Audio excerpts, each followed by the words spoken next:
While the eyes of the world are on Alaska, everyone from Dylan Page and his frenemies at the Daily Mail to MSNBC and BBC and Fox News and Sky News, everyone is talking about Trump and Putin having their first dawah, their first get together in years. And I've seen the videos, I've seen the photos. They look quite chummy.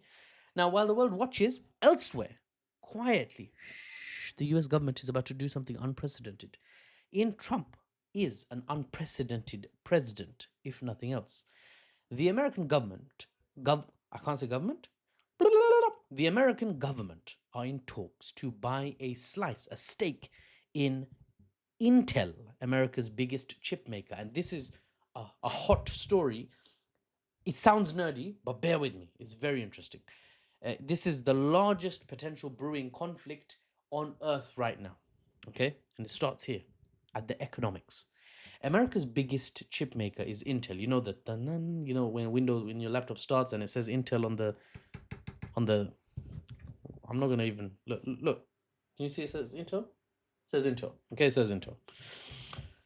Intel make computer chips, right? This isn't business as usual for American government to say we want a stake in a private company. This is Cold War 2.0 playing out in real time before our very eyes. The battlefield this time around isn't nuclear weapons though. Soviet Union, US, they had Cold War 1. It was nuclear weapons, both building more and more nuclear weapons, more and more capable ones, standing off. The US tried using them World War II. Russia built the biggest one ever, the Tsar Bomba, the king or the Tsar of all bombs. Never got to be used, obviously. Good thing, because those are horrible. This time, Cold War II, it's computer chips and artificial intelligence that make up the Cold War rivalry and the frontline technology. Just days ago, President Trump was calling for Intel's CEO to resign over accusations of ties to China. He said you got business investments in China, you hold stakes in Chinese companies. How do we know you're truly American? American, you're not from the Midwest. You look funny, bruv. Get this guy to resign, bruv. Fast forward for 72 hours, and suddenly they're chummy, sitting in the White House making deals. What happened? What changed? Well, Intel says we are uber American. Come take a slice of the pie for yourself. We'll prove it.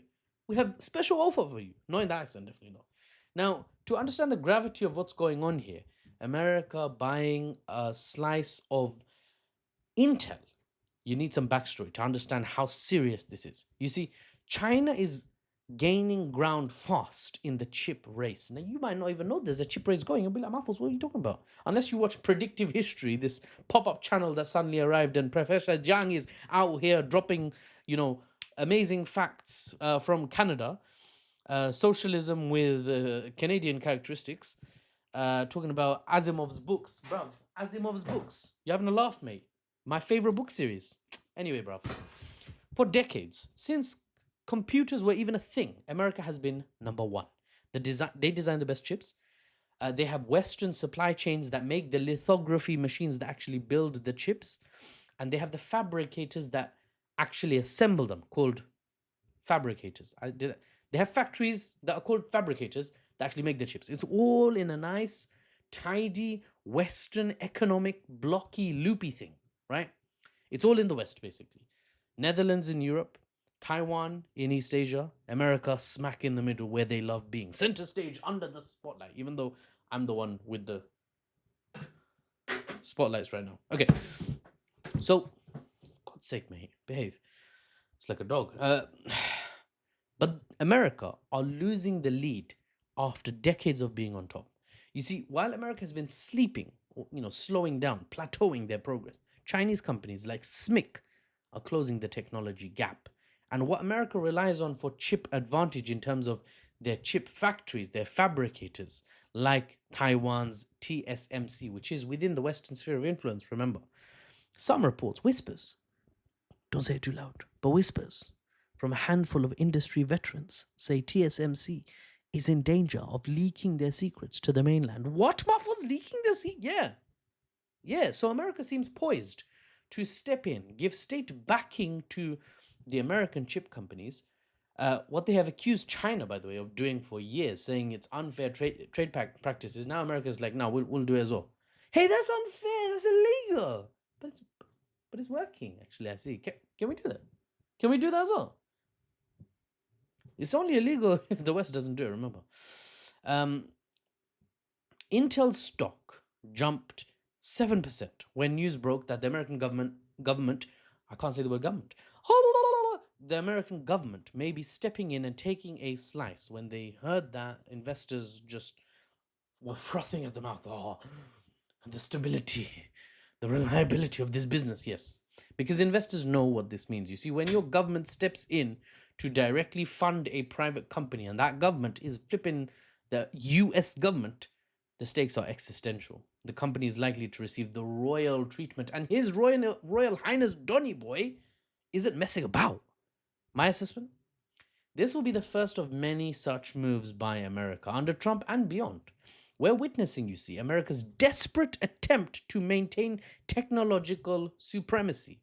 Many of you have asked, do you watch Professor Jiang? Yes, I do. I think he's a bit more alarmist than I would love on some matters, like talking about World War III all the time. Not all the time, he's talked about it though. But obviously, he's a professor, very respected, very knowledgeable, far beyond me in many facets. I am sure. I watch some of his work. I recommend you watch his work as well. And if you can flood his comments on his videos with Professor Zhang, please let Mahfouz interview you. Then I'm not gonna complain. And I might just have to launch a podcast series where I sit down with Professor Zhang once a week and actually get him to spill the amazing, insights, Chinese cultural insights with Canadian characteristics, get him to spill the beans. Anyway, sorry, you might not know what I'm talking about.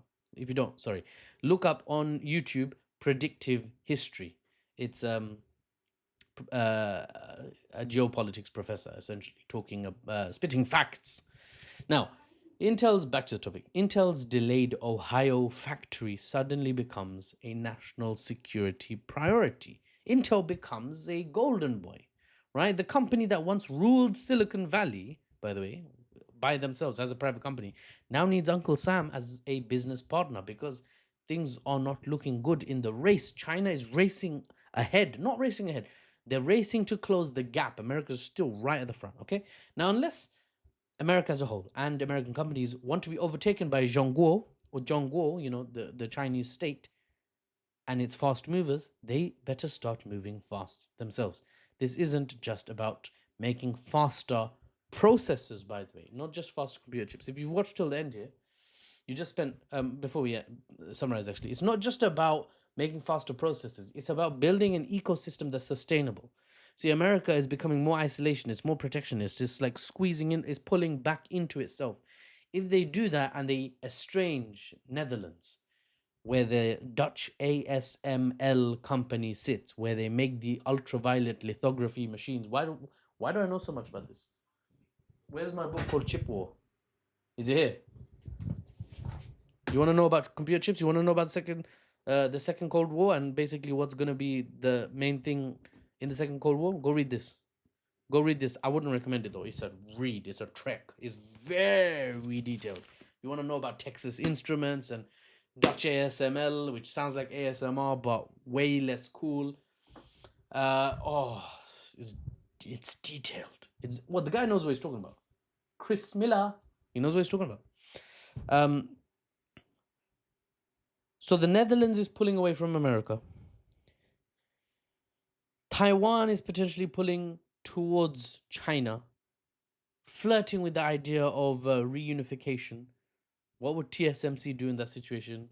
Obviously, they're not gonna lift their fabricators and fly them across the flipping Pacific. So it's losing its hegemonic supply chain, for better or worse. Now, if you watched till the end here, you just spent several minutes, over 9 minutes, subhanallah, which is like hours on TikTok, right? You've just watched hours worth, relatively speaking, of TikTok material learning about computer chip logistics. Ew! What have you become? An analyst, an economist? Gasp. I'm joking. I'm a nerd. So anyway, it's interesting stuff for nerds like me, and you might find it interesting as well. This is gonna shape the world we live in, guys. You see, whoever controls the chips controls the future, controls the most advanced military equipment, controls AI development, controls military and economic superiority as a result. Have I run out of time? I need to pause this. Give me a second. As I was saying, America just realized it can't afford to lose this race to China, or it loses on all fronts: economic, defense, or military. It loses on all fronts because if you give them the chip advantage, everything would run faster. And have you seen Chinese investment in infrastructure? Everything already runs faster on flipping H20 chips, bruv. DeepSeek is mopping the floor. What for what in terms of energy? It's mopping the floor with these Western AI models, large language models, whatever you call them, right? Natural language processing, reasoning model. And DeepSeek doesn't even use powerful AI chips.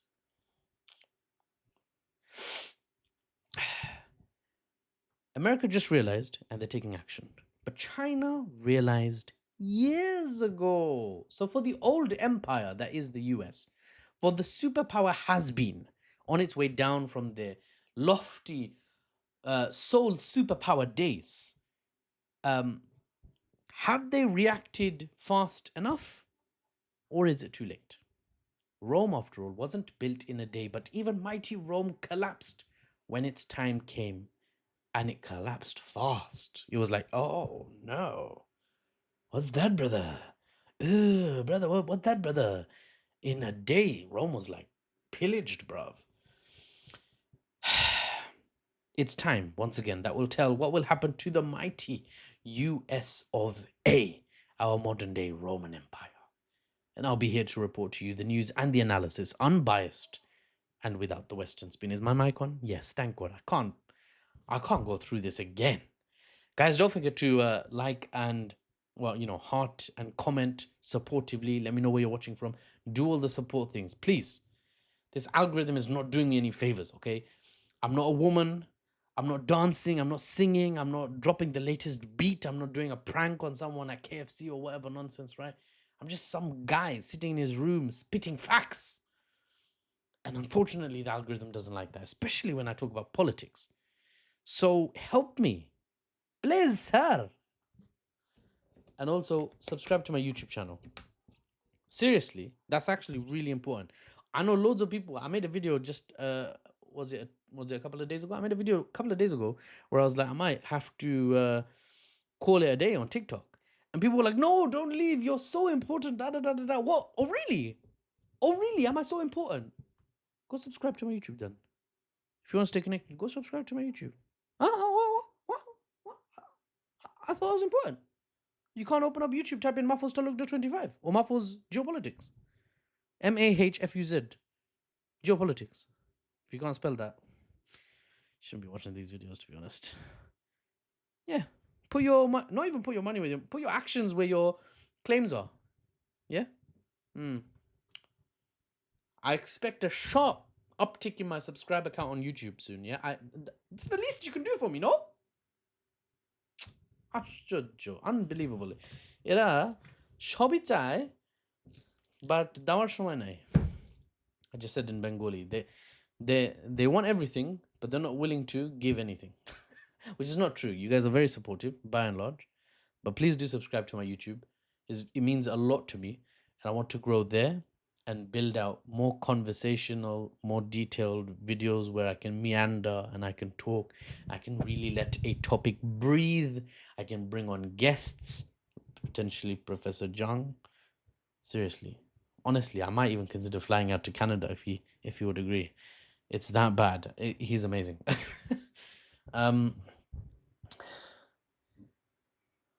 Yeah, it's there's a lot I want to do.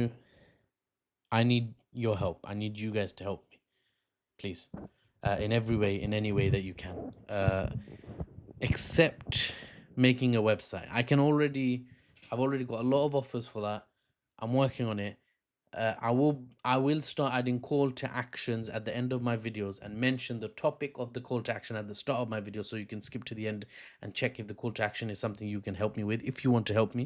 For example, loads of people some time ago, especially during especially a couple of months ago, some people said, Muffles, there's like, I do pol-sci or some political science in America, and our whole campus knows about you. I was like, what? really?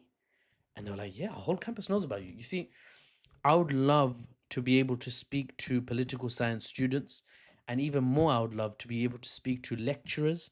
So if you're in London, or remotely, it can be done for any lecturer, any part of the world. But if you're in London, especially, if you have access connections, you go to a university like SOAS or UCL or Imperial or King's or um, Queen Mary or any other university, really. But I just named like the most frontline ones, all based in London. London. If you go to universities in America and you have those professors who speak English and do economics or political science, uh, you know, I cover geopolitics to a certain level. It's not an academic level. And I think that resonates with a lot of people. But I do want to learn more myself. So I've got the holistic understanding. So if you do have the ability, put me into contact with lecturers that are willing to, show them my page and say, look, this guy's doing this thing.